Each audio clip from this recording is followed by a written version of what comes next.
Hello everyone, welcome to the commerce achiever platform. इस video के through हम continue कर रहे हैं cost accounting and the chapter is incremental analysis of the differential costing. Basic concepts command हो गए हो आई बिलीव, और जिस भी एस्पिरेंट को बेसिक कॉन्सेप्ट या जिस भी स्टूडेंट को बेसिक कॉन्सेप्ट क्लियर नहीं है तो आप प्लीज़ उसको क्लियर करके आएंगे। लास्ट सेशंस में उसको ऑलरेडी कवर कर लिया गया है, उसके बाद ही इस वीडियो को देखेंगे, ठीक है। अगर बेसिक कॉन्सेप्ट में कहीं भी कोई डाउट है तो उसको वहीं पे क्वेरी करेंगे, ठीक है। बिकॉज ये जो चैप्टर है डिसीजन मेकिंग का पार्ट बन जाता है, और डिसीजन मेकिंग में अगर आपने बेसिक ही नहीं समझा है तो आप जो है क्वेश्चंस में कुछ भी छोटा मोटा चेंज होगा ना तो आप घबरा जाएंगे, आप उसको डील नहीं कर पाएंगे practically. Cost is not difficult, difficult is what कि आप बहुत स्पीड में उसको कवर करने की कोशिश करते हैं, पेशेंटली पर्टिकुलर टॉपिक्स को कवर करेंगे and it will be very easy for you to clear it. Okay, it will be really very easy, ठीक है। तो चलिए देखते हैं हमारा नेक्स्ट टॉपिक है, ठीक है, कि हमें ऑफर को एक्सेप्ट करना है कि नहीं करना है। ये सेकेंड है, हमने ऑलरेडी फर्स्ट डिस्कस कर दिया था एप्लीकेशन, तो ये सेकेंड एप्लीकेशन है आपका, acceptance of an offer at a lower selling price. इसी वीडियो के थ्रू हम कुछ आपको एप्लीकेशंस एक्सप्लेन कर देंगे, ठीक है। बिकॉज क्या है, there can be n number of application. आपको मेनली क्लियर होना चाहिए क्या डिफरेंशियल कॉस्टिंग, क्या इंक्रीमेंटल रेवेन्यू है, ठीक है। क्योंकि मैंने आपको जब फर्स्ट सेशन में ये बताया कि इसका एप्लीकेशन 10 मैंने आपको लिस्ट करा दिए थे, और मैंने बोला था और कई जगहों पे हो सकता है, तो यस इसका एप्लीकेशन कई जगह पे हो सकता है। आपको इंक्रीमेंटल रेवेन्यू की मदद लेनी है, डिफरेंशियल कॉस्ट की मदद लेनी है, और इससे डिसीजन मेकिंग करनी है। तो आपको लास्ट सेशन में क्लियर हो गया होगा, इस सेशन में मैं और कमांड करा दूंगी आपको, ठीक है। तो और बाकी जो हमारे एरियाज हैं उसको भी ब्रीफ डिस्कस कर लूंगी, ठीक है। और फुल फ्लेज जब न्यूमेरिकल की नीड होगी तो हम उसको डिस्कस करेंगे सेपरेटली, ठीक है। बट ये जो है this is a mandatory portion that you have to command, ठीक है। और बाकी अगर आपको न्यूमेरिकल प्रैक्टिस करनी होगी, एक्स्ट्रा न्यूमेरिकल, तो अगर आपका टाइम अलाउड होता है, आपको लगता है कि आपके पास टाइम है और आपको और प्रैक्टिस करनी चाहिए, तो उसको हम टाइम टू टाइम आपके साथ जब शेयर करेंगे, just complete them. Okay okay.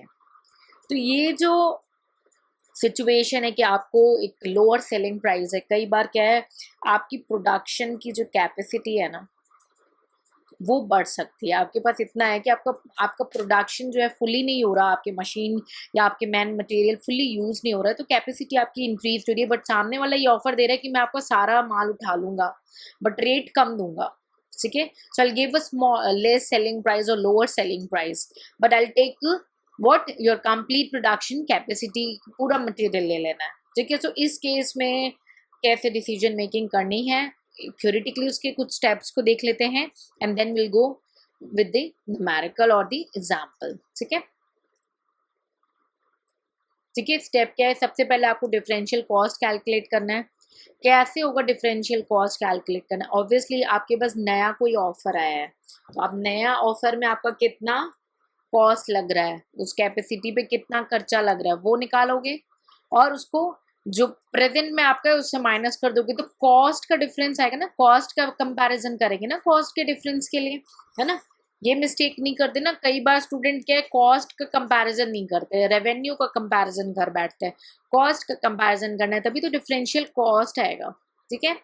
फिर आपने मिनिमम प्राइस क्या उसने कोट किया वो देखनी है, तो डिफरेंशियल कॉस्ट को डिवाइड कर देंगे increase number of the unit से, क्यों, क्योंकि उतनी डिफरेंस यूनिट से आपका सेलिंग प्राइस मिनिमम प्राइस का कोटेशन मिल जाएगा, ठीक है। बस कोई भी प्राइस आपका मिनिमम प्राइस से ऊपर है वो आपका रेवेन्यू का पार्ट हो जाएगा, ठीक है। तो चलिए क्विकली एग्जांपल देख लेते हैं।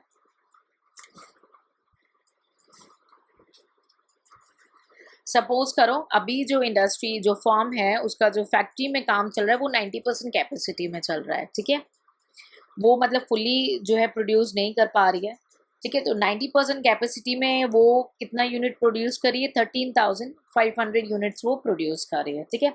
बट इसका पॉसिबिलिटी है कि 100% प्रोड्यूस करे, सामने से ऑफर आया है कि हम परचेज कर लेंगे आपके product, but sale price reduce रहेगा, ठीक है। तो 100% वो प्रोड्यूस कर सकती है, ठीक है। तो जब वो 100% प्रोड्यूस करेगी तो उसके 1500 यूनिट बढ़ जाने हैं, ठीक है, 1500 यूनिट बढ़ जाना है। तो चलिए इसको सॉल्व करते हैं। आपको क्वेश्चन में कई बार कई डाटास दिए होंगे, सेल्स वगैरह गिवन होगा। तो सपोज सेल्स, ठीक है, आपको गिवन है 15 लाख, ठीक है।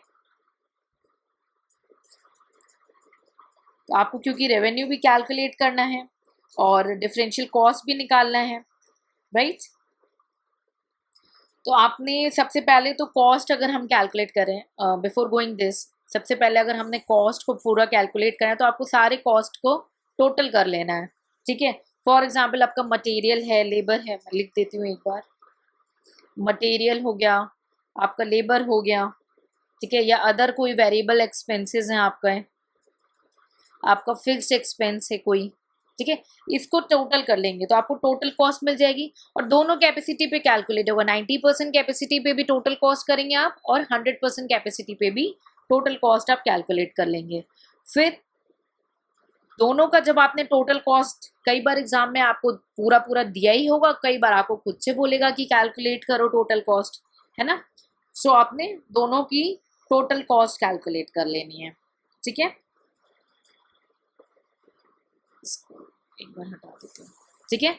तो सपोज करो 90% यूनिट पे आपकी टोटल कॉस्ट जो आई थी वो थी 13,50,000 और 100% कैपेसिटी पे आपकी जो टोटल कॉस्ट आई 14,47,167, ठीक है। तो अब आप डिफरेंशियल निकाल लोगे इसका। एग्जाम में अगर टोटल गिवन है तो टोटल, और अगर इंडिविजुअल है तो सेपरेटली इंडिविजुअल वाइज ही करेंगे, ठीक है। सो आपका डिफरेंशियल कॉस्ट क्या आ जाएगा, 97,167 आ जाएगा, ठीक है। अब स्टेप को एक बार देख लेते हैं क्या था। स्टेप में क्या था, सबसे पहले आपको डिफरेंशियल कॉस्ट कैलकुलेट करनी, फिर मिनिमम प्राइस। वो कैसे होगा, डिफरेंशियल कॉस्ट जो आपने लगाई है डिवाइडेड बाय इंक्रीज यूनिट। हमारे क्वेश्चन में कितनी है, 1500 यूनिट इंक्रीज हो रहा है ना, ठीक है। तो इससे हमारे क्या वैल्यू मिल जाएगी, मिनिमम प्राइस मिल जाएगा। तो मिनिमम प्राइस निकाल लेंगे, मिनिमम प्राइस आपका कैसे निकलेगा, 97,167 डिवाइडेड बाई 1500 यूनिट्स। कैलकुलेट कर लेंगे इसको,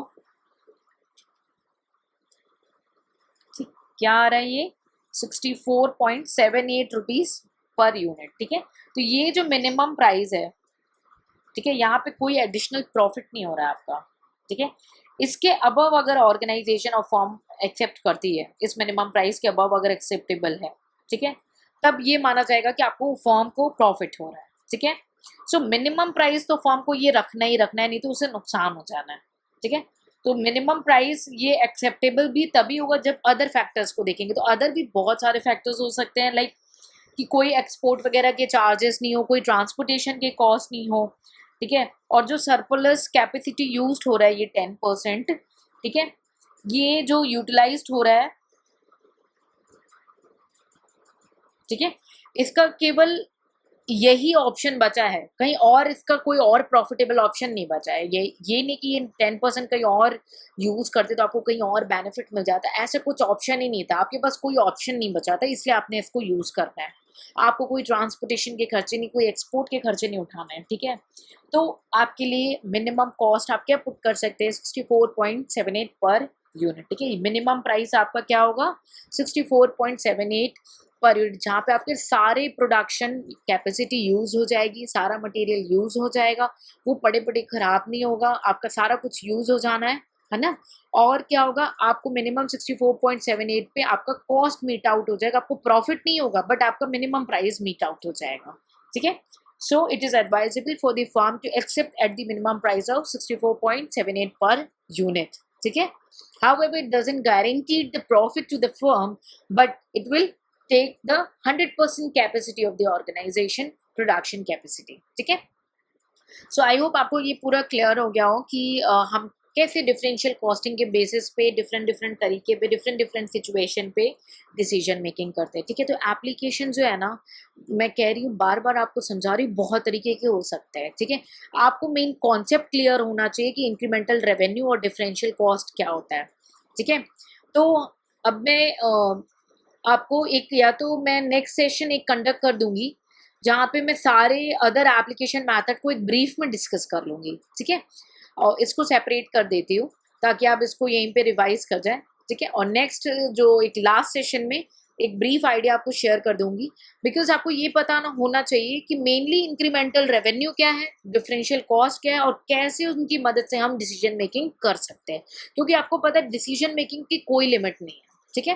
तो मैं वो क्राइटेरियाज को डिस्कस करूंगी, वो पॉइंट्स और वो एप्लीकेशंस को डिस्कस करूंगी जो मैक्सिमम टाइम एग्जाम्स में आते हैं और जो मैक्सिमम टाइम आपके क्वेश्चन का पार्ट बनते हैं, ठीक है। So I hope you are clear with this concept. In case of any doubt, feel free to ask in the comment section. Take care. See you in the next lecture.